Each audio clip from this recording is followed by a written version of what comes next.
Hi folks, and welcome to Automation Benefits and Risks. Coming up to the top of the hour, so we'll fire into it. As people are coming into the door, I'll introduce myself, Hayden McCall. I run iStart Technology and Business, and we host these lunchbox webinars once a month. And welcome today to our guests. Paul, Garry, and Jim. As you've seen in the invitations that have come out, Paul is RPA specialist at digital finance lead for PwC, based in Melbourne. Garry, managing director and sort of long-term advocate of RPA with his consultancy Quantum, based in Auckland. And Jim is solution director for Syncom. With their CPQ solution. He's based in Ohio, but today, luckily enough, to be in Tokyo, much better time zone and much nicer blossoms. Good afternoon to you all, or good morning, Jim. Good morning. Hi there. Okay, so we have just a little bit of housekeeping in terms of today's proceedings. It's been recorded. You'll get an email link out, so don't worry about taking notes, or you can if you wish, but you'll have this the recording to work to. We're going through 9 core questions and sort of a 10 general question. Each of the panelists will lead off with their responses to the question, framing up the argument around automation and the use of software. Just again focusing on the software part of it as opposed to the factory robotics automation. If you've got this far and you haven't realised that, then you might as well hang around. And then just keen to hear Q&A session at the end. So keen to hear questions from the panel. From the panel for the panel. So do that through the Q&A pane and the button at the bottom of the Zoom panel. Should be everything that you need to know. So fire away with questions as soon as you're ready, and we'll get into the panel discussion now. Okay, Paul, leading off, just to frame up the topic, what is process automation? Yeah, thanks Hayden. So process automation, or robotic process automation, which is most often talked about now, is basically the application of technology that allows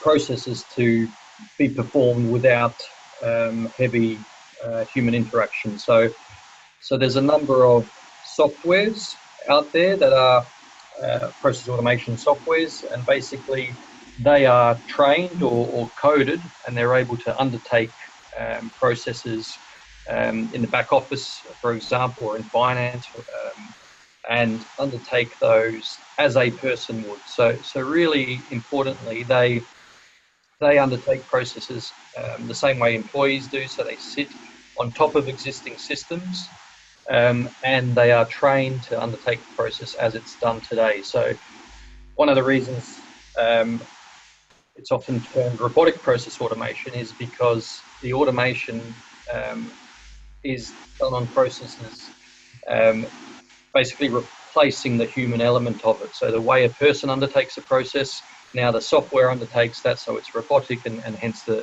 term robotic process automation. Importantly, in the past, automation or different types of automation perhaps sat underneath or systems, or there was a lot of work to create interfaces. This can actually sit on top of existing systems. So if I give a very, very raw example, you could have this software on your laptop and automate it and train it and automate a process to undertake a task. Now, I'm certainly not suggesting that's the right thing to do, but just as a raw example, that's the way that RPA or process automation operates. There's a number of different vendors who provide this software, and the software is able to undertake processes, but of course you have to train it. You need developers and coders to set up that software to undertake specific processes.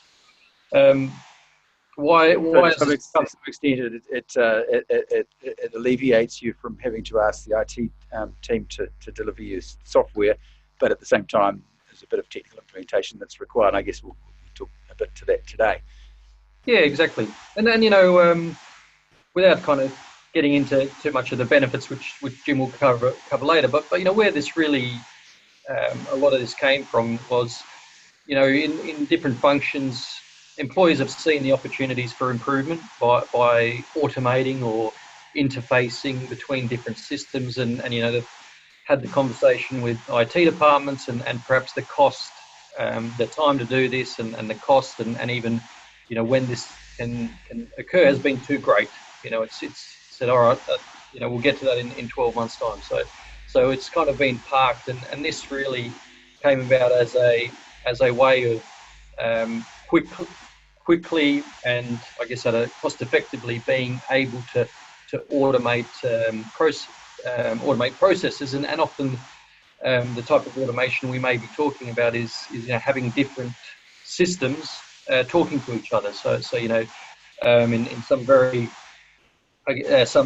manual examples, there are these swivel chair type tasks where people are entering data into multiple systems, the same data. And as mentioned, perhaps that's been costly in the past to automate, whereas this allows you the opportunity to use the software and code the software to be able to have those systems speak to each other. In my mind, and I'm probably springing this on you, but test systems must be fairly similar in terms of that ability to set up automated testing. You're Yes. emulating a human sitting in the chair. Is it the software category come out of testing, or is it grown up separately? It's actually come out of a number of different places. Certainly testing, absolutely. The way it's been applied there was seen as an opportunity to apply it into other domains.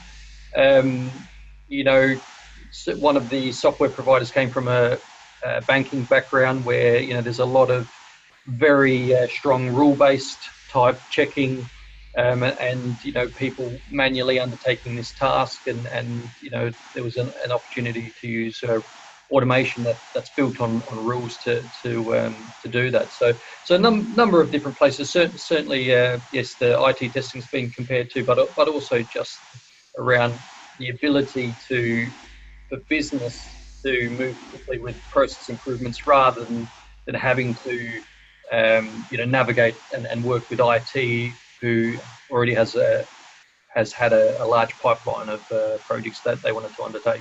Yep. Okay, excellent. All right, let's move on. Garry, just to frame up the types of businesses that are using RPA, and this is the sort of scenarios where it's a fit for the particular industries. Yeah, definitely. Thanks, Hayden. Yeah, from the start, I guess, with a lot of the RPA providers, the initial focus was certainly around enterprise adoption. And certainly for us, our initial clients were enterprise customers in the banking sector, then health. And it's similar. It's interesting that, like the RPA providers, that some of their strengths and initial customers were in the areas where they had strength initially, such as banking, were the early adopters globally. What we've certainly seen in banking is that we've got a client that we've been working with for over 3 years, and they initially put the trial 3 processes, and they looked at things like got no address. Now, the underlying issue there was that they had a backlog of returned mail that was just accumulating every month. No one's actioning it. And to change a person's details in a bank, it's not one system. It was 14 different systems that didn't talk to each other. So you can put in robotic processing into place that then the robot goes in and actually goes into all those systems and updates it, and it gets rid of the kind of errors from that. Actually does a job that's really repetitive that people don't want to do and wasn't being done. So yeah, and certainly we've seen in finance and insurance as well. They're looking at basically processes where they're dealing with customer interactions, processing of, say, credit cards or claims, as well as that's customer interactions, but also back office functions. So there's in accounts payable, reconciliation being used. In HR, we're seeing onboarding, offboarding, details updates. And then we're doing stuff with some primary industries where they're using the robots to actually deal with compliance, and the banks as well are using it a lot for compliance. And again, some of it is around linking systems, but for some of the most interesting use cases where businesses get an advantage is some of the smaller businesses that can now do this using RPA to help them scale and grow, because they can actually decouple headcount from growth, because some of the systems or people they need to bring in to do mundane activities or to increase the capacity to do the activities within their core business, they get the robots to do. Mm-hmm. I guess there's an element, though, it's got to be a business has, you would hope that not too many processes are totally rote, and yet they really, by definition, they have to be totally rote for a robot to be able to take them on. So, inherently you'd think there'd be a scale issue there if you've got a few sort of remaining tasks that IT haven't got to yet that are still rote, and poor old Doreen in accounts needs to sort of lumber herself with having to do that. Is that the case? I guess the thing is, any process you're going to automate, if you're just going to use pure RPA, there's some good considerations like the volume, the time it's taking, what's the return on investment. They're direct things. Equally, volume's been an issue in the past because of cost of implementation and cost of licenses. It's starting to get more and more democratized. Equally, there's other complementary technologies you can start to bring in, content intelligence, where you can start to deal with some of the unstructured data. But again, you can start to deal with semi-structured data in forms or unstructured in emails. But again, the more complexity of processing power you bring in, the higher the cost and the bigger the volume you need to do with this. And again, you can automate a good process, you can automate a bad process. In an ideal world, you automate a process that you've improved and taken any waste out of, but sometimes it's actually more cost effective to deal with the process as is, because the cost of doing all the other stuff might not actually give you a payback. And the other thing as well is when you're dealing with a process, you should also look for the happy path. What's the 80% of the process that you can automate that gives you a return? Then you can look wider as to if you add incrementally, if you're running a sprint, add some and then a bit of functionality in the next sprint. Okay, excellent. So good overview. Jim, moving to you, benefits and focusing in on, and I guess this sort of leads into later on, we'll be talking a little bit about business case, but framing up where you can typically and what sort of benefits you can expect to see out of automating processes. Yeah. So Garry already talked about some of the key benefits, the ability to scale the business without increasing your cost. Syncom's focus is on the front office processes, and we focus mainly on manufacturing companies. And there are few processes important as the front office, simply because it impacts the customer. In fact, studies in our sector reveal as much as 80% of a customer's business will go to the manufacturer who's easiest to buy from. So these sales processes often get in the way of customers buying, because it used to be we competed on our ability to deliver high quality products, but now we compete based upon the buying experience. And we see that across all markets. So when you look at the advances we've made in automating the manufacturing process, we're in the dark ages when it comes to automating sales processes. Most of the companies we work with, everything that happens on the front end is typically paper systems, spreadsheets, voicemail, email, and we're chasing experts all over the place. So now to CRM systems, and CRM is very popular right now. To CRM, moving from an opportunity to order is simply a transaction. But the process that is involved in executing that transaction can take days or even weeks, and it consumes some of the best resources in the company. Those are the experts who have the knowledge to answer questions and make decisions. And these people are the experts that we depend on, and they end up becoming bottlenecks and burnouts because we're chasing them all over these processes. So about 14, 15 years ago, when we began to look at these sales processes, customer-facing processes, we thought we would learned that we needed to implement or develop some sort of quoting tool or some sort of configuration tool. And what we learned is that the problem is a knowledge problem. Those are those experts that we're depending on to get us through that process.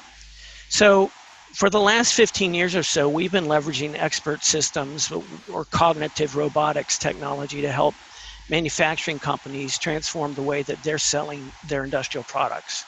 And the whole goal of this is a better buying experience.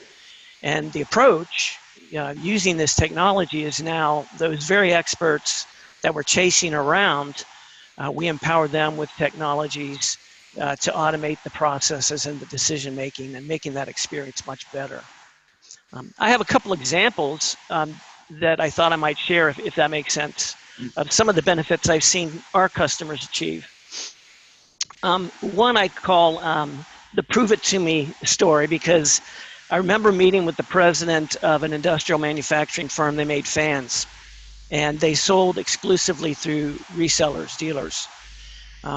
So we sat down and talked about his sales processes. And I'm amazed often how many executives often see the processes as just the way things are, and they don't really understand the business impact of processes. So with this president, I was talking about a project to automate their quote to order process for their dealers and become easier to buy from. And he said, if I'm going to spend that kind of money, I'm going to buy a real asset, a piece of equipment that I can put on the floor and that people can see. So his whole thought, he goes, I don't like software companies, and I don't see how this is a good investment. So I shared the statistic about 80% of at a rep's business goes to the manufacturer easiest to buy from. And I just encouraged him to go out and talk to his dealers and see what the buying experience was like, what the process was like.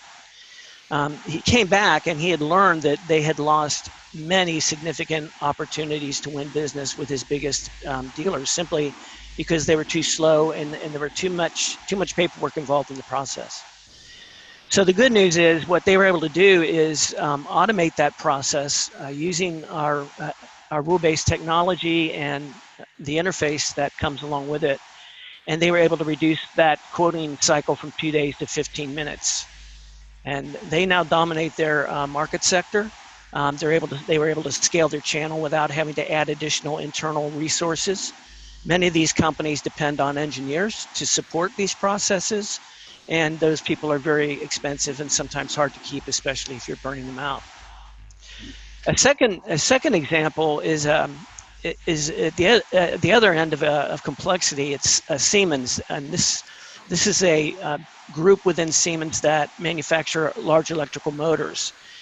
And when a customer would approach them for a quotation on one of these large engineered motors, it was taking them 4 to 6 weeks with stacks of paper, going from department to department, phone calls and emails back and forth to confirm the customer's requirement.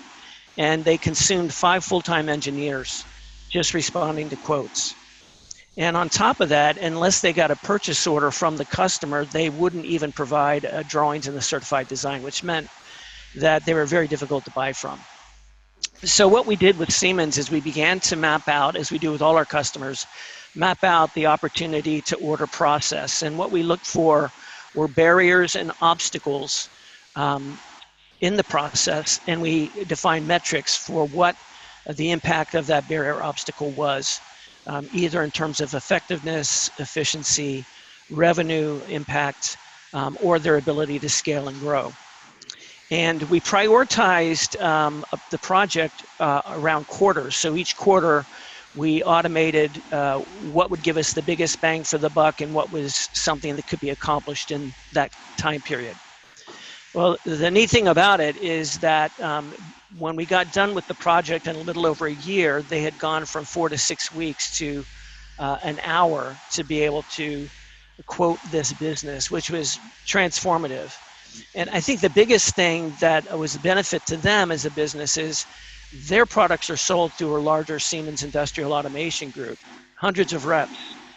And so now these hundreds of reps are able to quickly and accurately quote their motors that would fit into a larger Siemens application. So we've seen customers, including these two, achieve amazing things with, cognitive automation using our technology. Yeah, all right, good stuff. And good to have some numbers to knock around, and maybe we can go back to those as examples. All right, moving on. Paul, and we've touched on this a couple of points that have been made, but just honing in on where I guess the process you go through to identify the processes where automation makes sense. Sure. Yeah. So when you're looking at whether processes are suitable, or when we work with clients around this, really we look at two parts: the automatability of a process, and perhaps a good way to look at that is technically, can this be done? And then the suitability for automation, is there a business case there? Is there benefits, and also some of the other parameters around that? So I'll just touch on those two. That's how we look at it at a very, very high level. So the automatability is really, can the automation software work in your environment on your current systems? So you look at your current environment, your technology, even your policies around IT and being able to apply such technology, but then also looking at inputs into the process. Is there a lot of paper type inputs? Are a lot of things done outside of kind of on Excel, printed Excels, or is it actually done on your environment? Because the software needs to be able to access information, even be it Excel, but in a visual environment. So that's one side, looking, can that technically be done? And in many cases, that would involve actually downloading the software and applying it on your systems in your environment, and actually automating a certain process quickly to see if it works in your environment, and proving that, being able to prove it. The second part is really around the suitability, and do we have suitable processes, or do we have a suitable process for automation? And really, in that kind of bucket, there can be a number of reasons why you're automating. Cost is always one reason. You may be looking to automate to reduce the amount of cost and effort to undertake certain processes. But there are other factors as well. A very common factor is around reducing error rates, because automation, as we mentioned, is trained and coded. It will only perform a task in the way you have coded it, in the way you have trained it. So it's different to when people undertake a process. Automation doesn't have fat fingers or make errors in terms of keying. The only error it can make is if it's been coded incorrectly. So is there an area where we're looking to reduce error rates? As Garry mentioned, and Jim, around perhaps forgetting costs, forgetting errors. Perhaps we're looking to give our customers a greater customer experience, and this is very popular today, where we're seeing with consumers, they all want real-time interactions, set each customer in the way they like. Once upon a time, you walked in the store, you had a face-to-face interaction to purchase something. Now we've got through text, we've got through the Facebook, through Instagram, through chatbots, all of these, and to be able to service all of those different interactions, you need a big back office. Well, actually, now automation's helping to say, actually, you don't need a big back office. A lot of those interactions are digital. We can use automation to be answering and responding to our customers better. Much better than multiple point integrations that can have their own complexities. Yeah.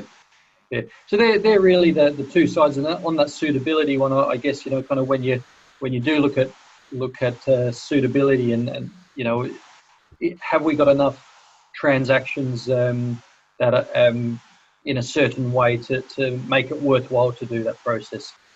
Do we have standard processes? Because remember, again, we're having to train this software. We don't want to be training it to do something 25 different ways. You know, is the process documented that we can apply it? There's those pieces, and then the last piece, which is very prevalent when looking to introduce this. Many organisations don't have a lot of experience with process automation and things around educating your IT departments, your risk departments, even onboarding bots to operate in your environment. You know, even just mentioning that to the HR and IT departments, hey, we need to onboard a bot. You know, those are conversations that take time, and education that takes time. Speaking of which, I guess Doreen in accounts, is there something to listen from a user's perspective? Obviously, those people that are having to do those roles are, you know, they're having to deal with it to the point that they're feeling like a drone themselves. Must surely be some noises off the factory floor, if you will, that are something to listen for. Yes, certainly. I mean, we've had experiences with clients where we've come in and we've had teams rotating through processes, through a certain process, because it's been very repetitive and boring, and they believed if they put a team just on that process, people would not stay. So every 2 weeks, and you know, a team would do that for a week, and that was a perfect candidate saying, look, this isn't actually about, you know, there's a little bit of cost about this, but this is actually about, you know, taking away something our people don't want to do, and saying, actually, now that's automated, we've got a bot running it, and we can actually focus on something that's a bit more worthwhile. Yeah. Do you find it's an interim solution? And guys, open to you to respond, Jim and Gary, that you put these, particularly, I suppose, RPA solutions. Is it an interim solution that IT kind of looks at that problem and then says, there's a nicer, better way to do that? Let's just treat this as an interim project.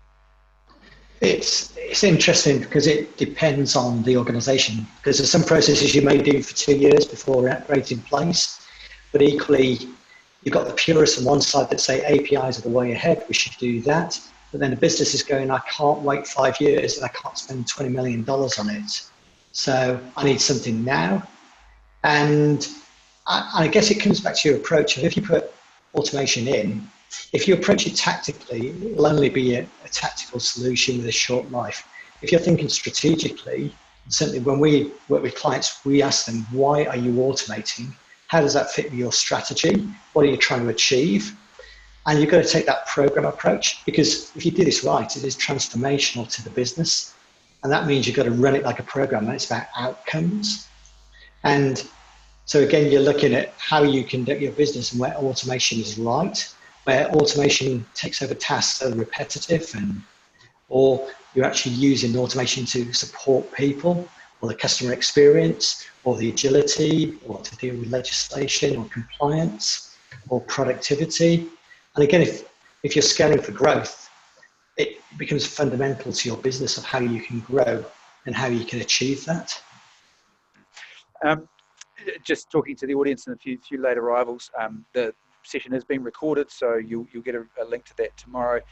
Also encourage you to get any questions specific to your own environments. If you've been pondering these challenges, by all means, you've got the panel here, and we'll have Q&A scheduled for the end. So get those questions in. We can either address them as we go or in the Q&A session.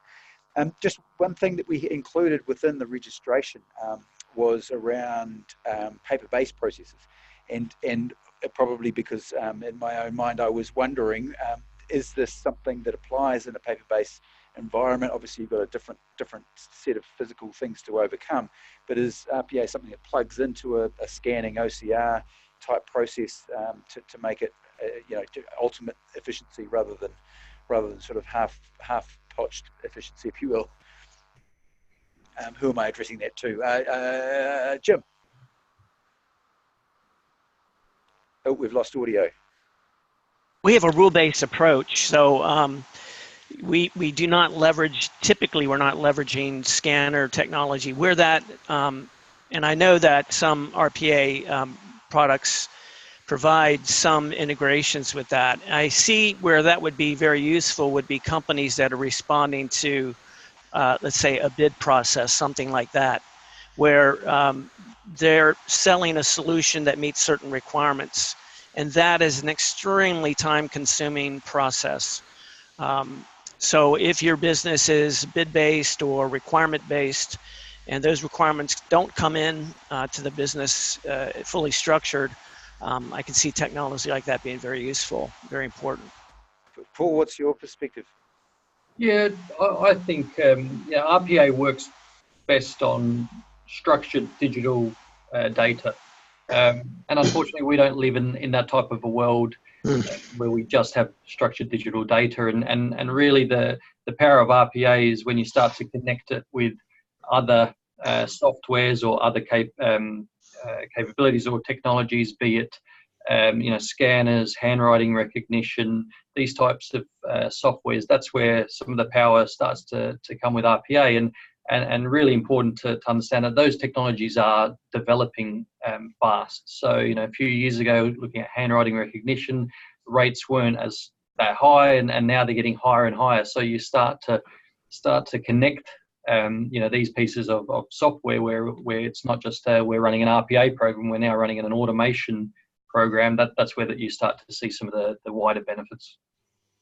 Okay, so piling into maybe another layer of complexity, when you're in this RPA automated process, something goes wrong, as inevitably it will.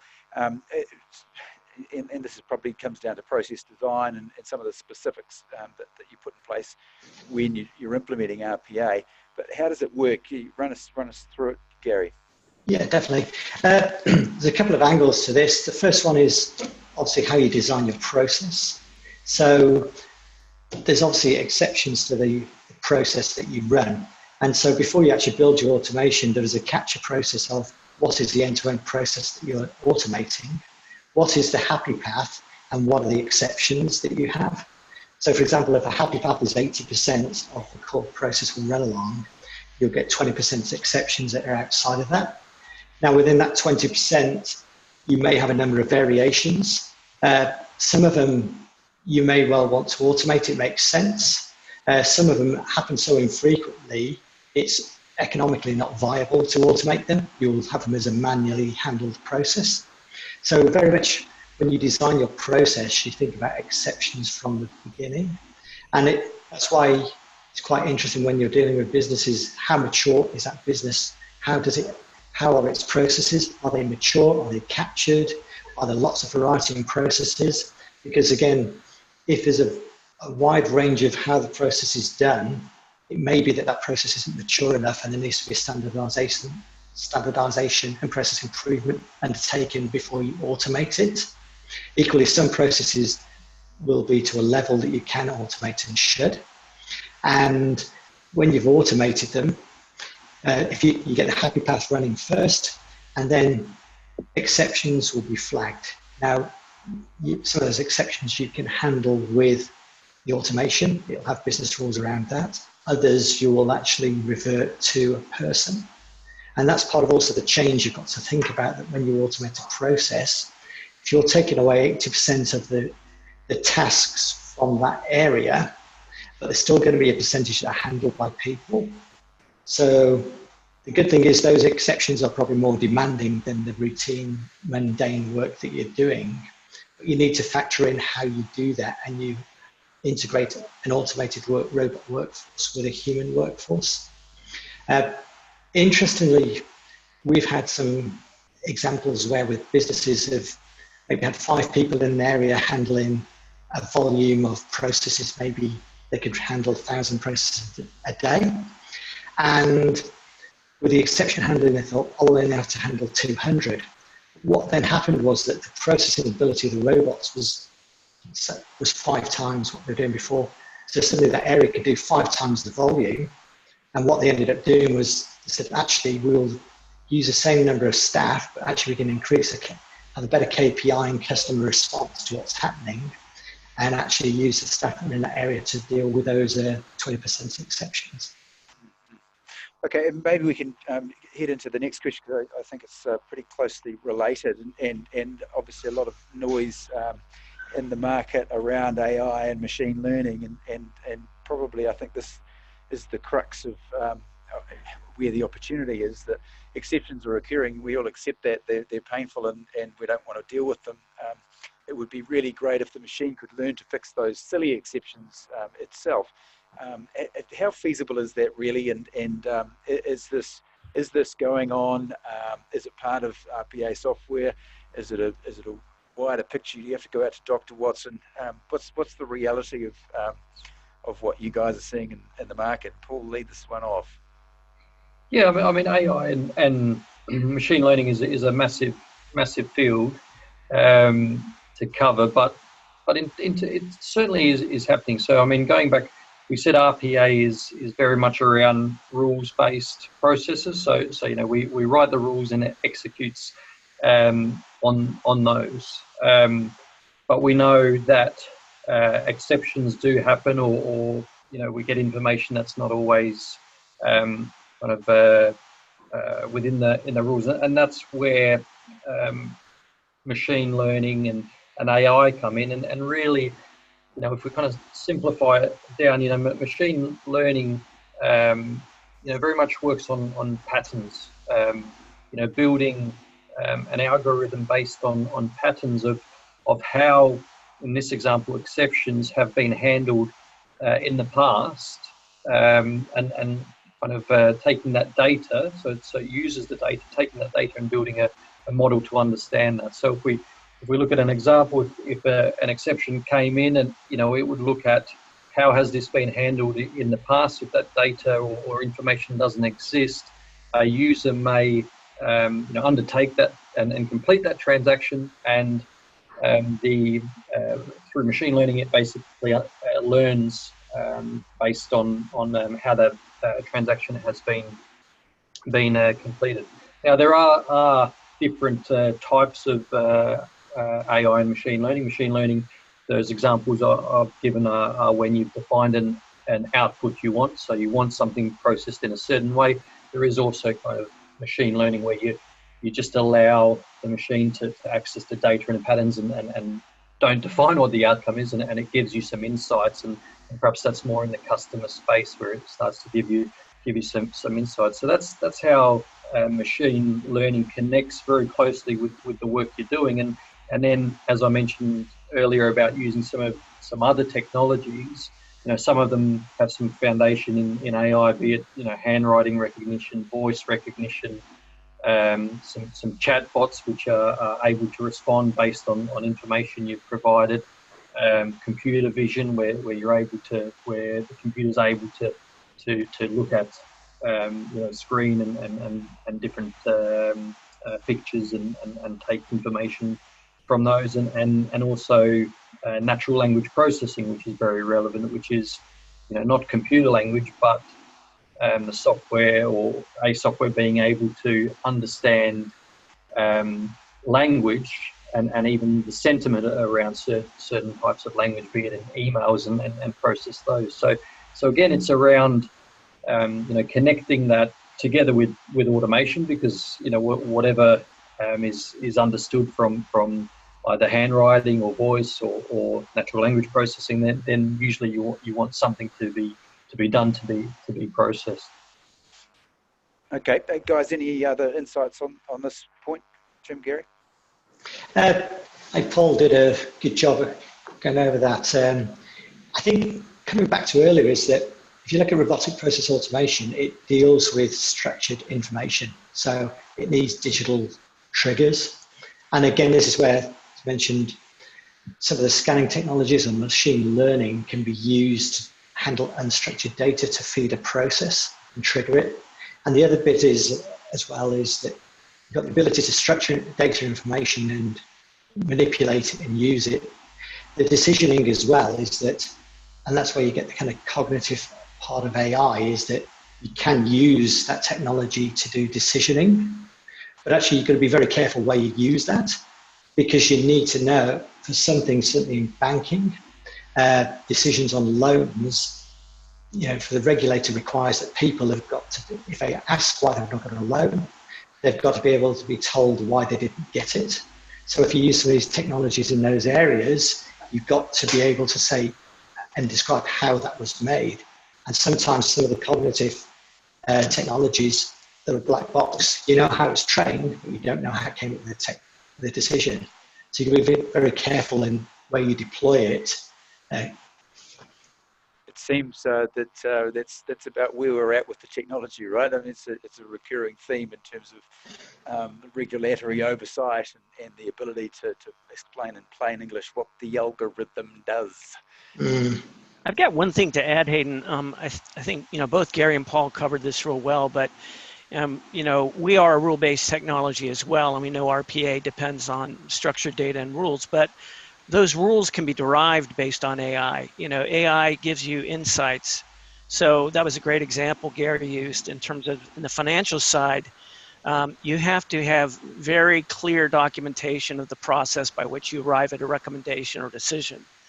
And so I see where something like RPA can be a compliance tool that helps you ensure that you're going through the right processes.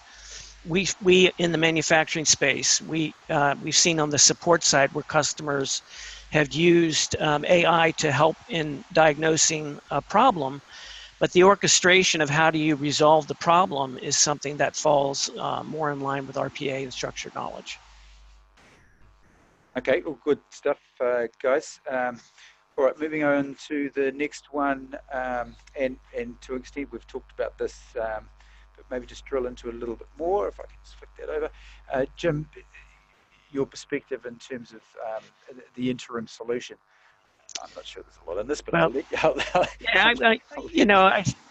that RPA is key to driving digital transformation. I mean, it's another tool in the belt, and there's a big shortage of tools for the knowledge workers. I mean, we've all seen what people do with Excel, right? And we know that idiom, if your only tool is a hammer, the whole world looks like a nail. So we see time and again where companies are trying to use Excel to streamline processes, help make better decisions, and so on. And those are one-off, creations that only that author understands, that the company can't support, and so on. We see this time and again. So we need something better than Excel in the knowledge workers tool belt. And I think, what's exciting is RPA and these products begin to provide tools to empower the business experts to automate. The other thing that I think is important is to bear in mind is that that digital transformation is about empowerment and agility. And we all know that classic IT and classic software is big, inflexible, and expensive. And what we need are better alternatives for RPA and Syncom software, of course. No, not ours. But we have to have a better way to address, the activities we're talking about here. They may be unique from company to company. Like on sales, no two companies sell the same way.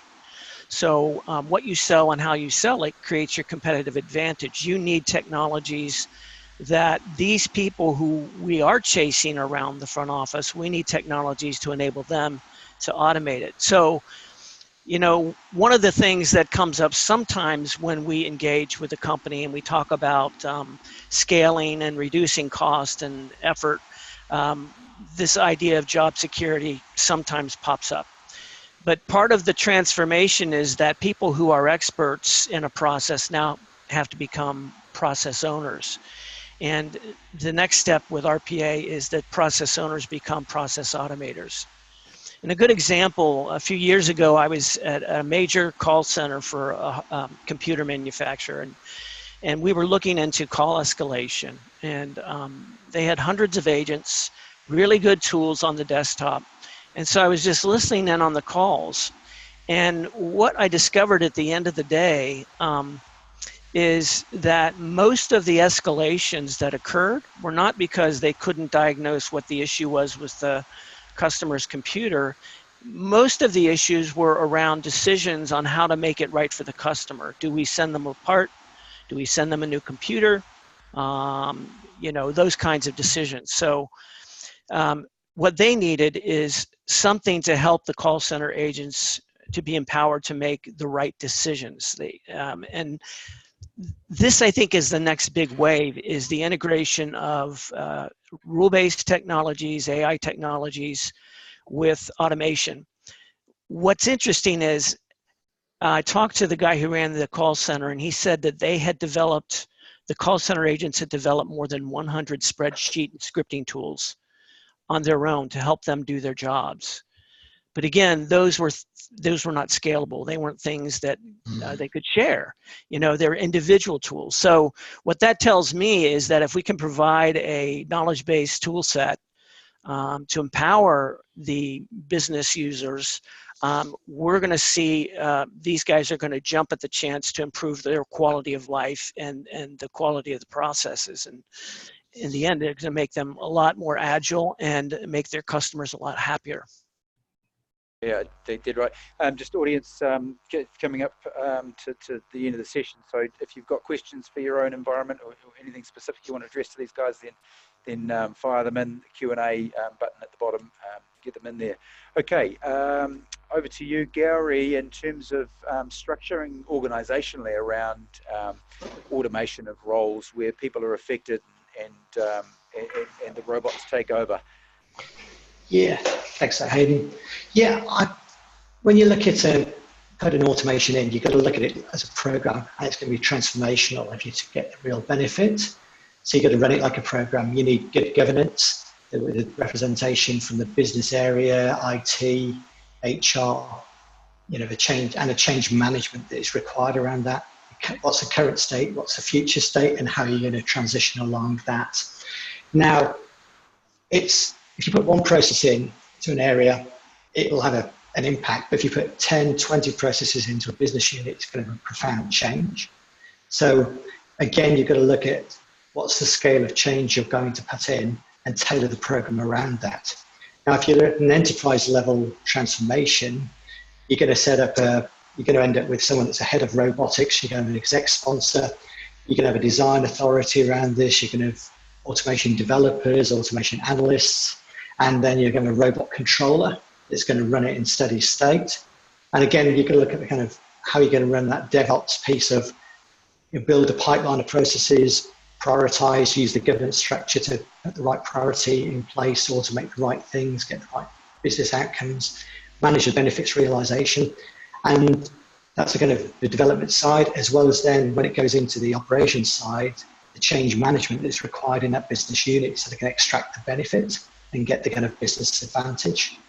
So I would say that you can say there's a lot of hype as to what goes on or should be done and the terminology, but it fundamentally comes down to good program and project and change management that you need to have in place. That sounds like the IT department.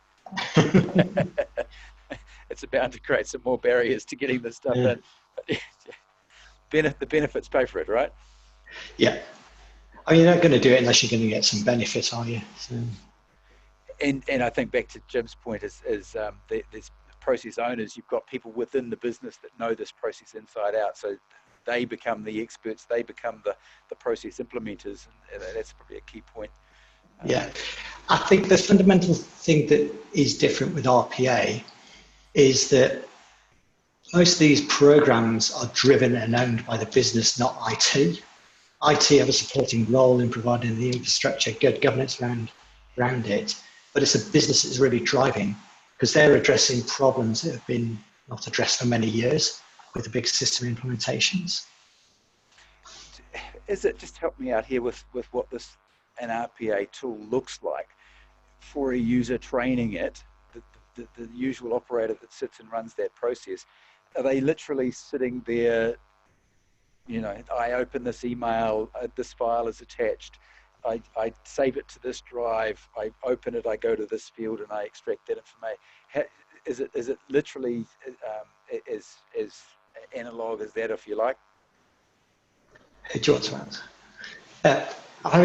It depends on the tool you're using. Some RPA tools have almost like a test tool where it can capture what you do and you can quickly spin up an automation. But if you're trying to make it supportable and scalable, you've got to take that step back and almost do the diagram, the Visio, down to keystroke level, and then you build it. Now, some of the tools use visual coding, so it looks like a Visio diagram of the flow, and that's actually the code behind that.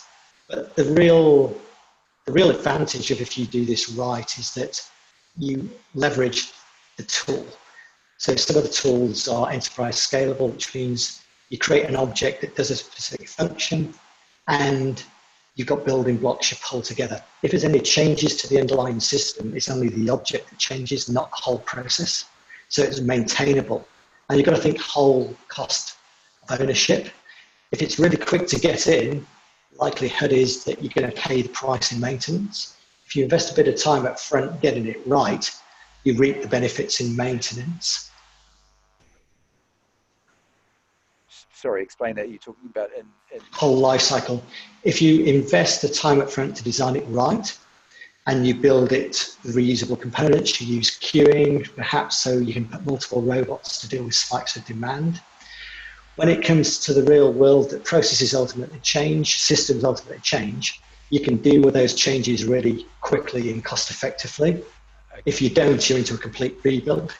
Okay, yeah, gotcha. Yeah. Okay, so Paul, in framing these things up to justify investment in this area, what's your typical approach around business case exercises? Yeah, probably a couple of just key points on this. Be clear around what the benefits that you're expecting. So yes, there's the financial benefits, and normally that's related to some headcount reduction or perhaps not needing to increase headcount, but also some of the benefits that lie together with that around some compliance benefits. We mentioned reduction in error rates, ability to undertake some reporting or other process that you haven't in the past. So be clear around the type of benefits, and obviously quantify that into a number.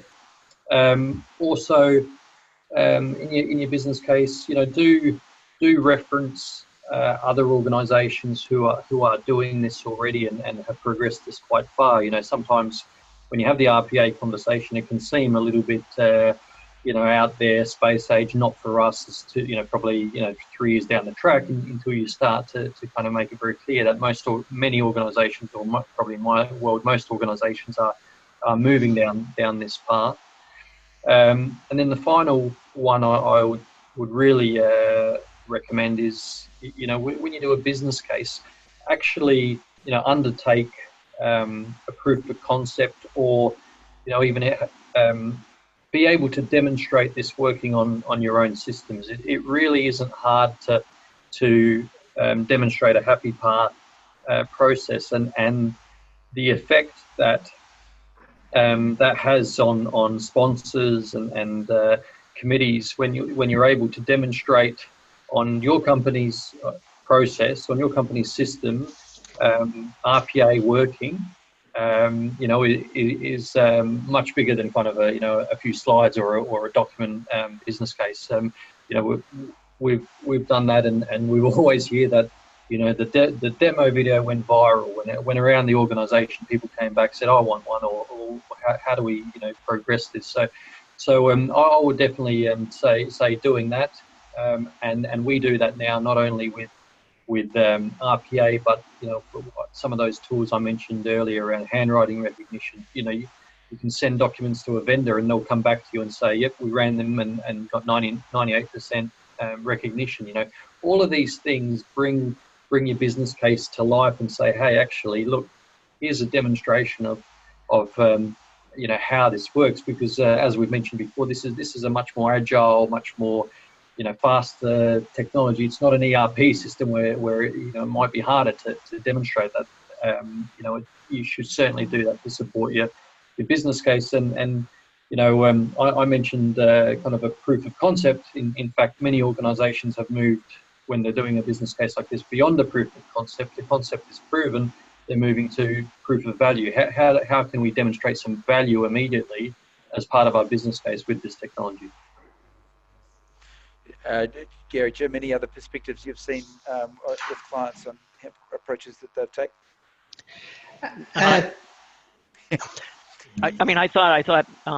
I thought Paul summarized it really, really well. We have a structured approach to building out a business case, without that business case, the other thing to bear in mind is without that business case, you don't know whether the project was successful. I've seen people justify investments and then they don't measure them.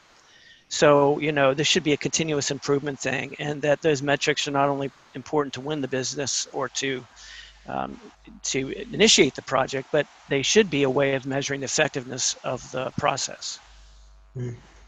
Yeah, I think Jim and Paul made some excellent points on business case.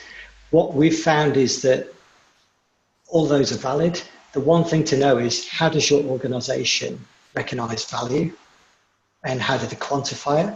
Because we've got some clients where it is purely the dollar value of hours back to the business. That is all they recognize. Where others will recognize productivity gains, or the impact of quality improvements or customer satisfaction. But the more to the right and slightly more fluffy you get, the harder they are to quantify. But it really comes down to, how does your organizational business recognize the benefits and construct your business case that way? Because RPA and some of the tools can actually tick all of the boxes or some of the boxes. Okay, quiet audience and a lack of questions. So reminder again, if you've got questions, fire them in.